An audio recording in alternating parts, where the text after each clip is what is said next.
I'm here in my outer garden on the north end, and today I'm going to start planting what I'm going to call a rose alley.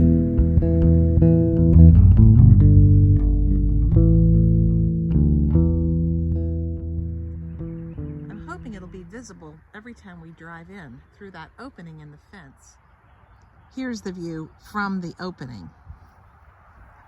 And my goal is to plant an alley of roses all the way up that will border this side of the border path between the fence. And it's going to probably take a few years before I have the money and the time to be able to do all of this, but I'm going to start just planting a few rose bushes at a time. I got this idea because I created this archway.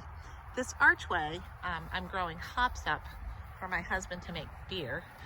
This is the eastern edge of the garden, and I have 3 archways at the running from the east edge to the southern edge.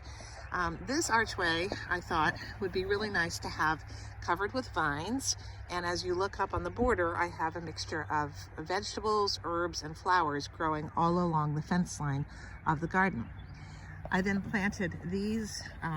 This is a passion flower vine that's going up here, and I've got some marigolds and some Gerber daisies growing in pots. I was then thinking, gee, I'd like to grow some roses. I don't know anything about growing roses, so please don't say that I'm an expert. And I understand that knockout roses are pretty prolific bloomers and relatively bomb-proof. So I went ahead and I actually bought one. This variety, they said, ooh, look at all those lovely worms. Pull the pot away and that's what you get. Lovely. This one I planted about 3 weeks ago, and it is certainly a pretty rose, but I thought it's all by itself. So I went ahead and I purchased 2 additional knockout roses, one in pink and one in yellow. I think I'm just going to do a multicolor alley up here and see how it goes. When I bought the roses at Rainfrost Nursery in Forest, Virginia, said that they're heavy feeders, and so she recommended that I feed the roses at planting, that I use compost in the hole, and also that I feed them 3 times a year, once in the spring, once midsummer, and once in the fall. She also told me that knockout roses can be cut back pretty severely, and she also said they could be cut back any time. I imagine I might have some deer that will take a nibble at them, so that might actually serve as the cutting back. We will see how these go. So I've got some of my compost with me here, and I've also got some organic granular fertilizer that I'm going to put into the planting hole here.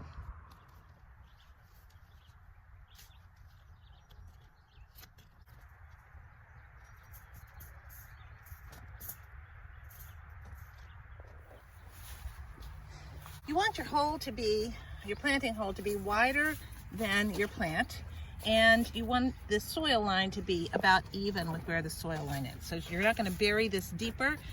You're going to actually let the crown sit at the soil level here. So what I'm going to do next is prepare the planting hole with some of the compost and some of the fertilizer, and then we're going to put this beautiful pink rose in. I think it's going to be gorgeous. It is gorgeous.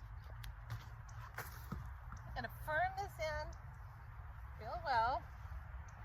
Put in a little bit more fertilizer here.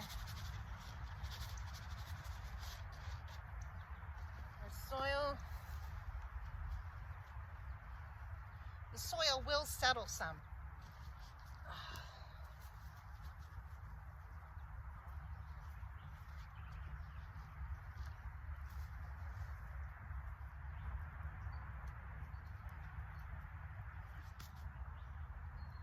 All right, so this is planted. I'm just going to water it in with some water-soluble fish emulsion just to help it get over its transplant shock.